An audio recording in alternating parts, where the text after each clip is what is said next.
bonus sodiqlik dasturini qanday yaratishni ko'rsatamiz. Buning uchun mijoz va marketing bo'limiga o'tamiz.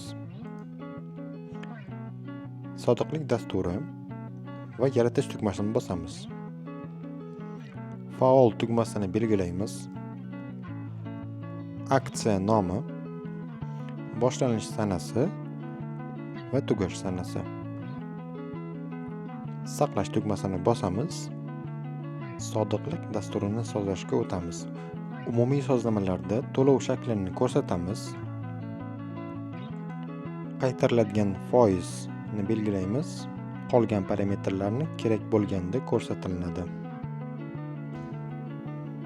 Saqlash tugmasini bosamiz. Nomenklatura bo'limida qaysi mahsulot guruhlariga aynan shu aksiya ishlashini ko'rsatamiz. Yoki qaysidir mahsulotlar ishlamasligini ko'rsatib qo'yishimiz mumkin. Jalb qilingan omborlar bo'limida aynan shu aksiyaga tegishli omborlarni yoki do'konlarni ko'rsatishimiz mumkin.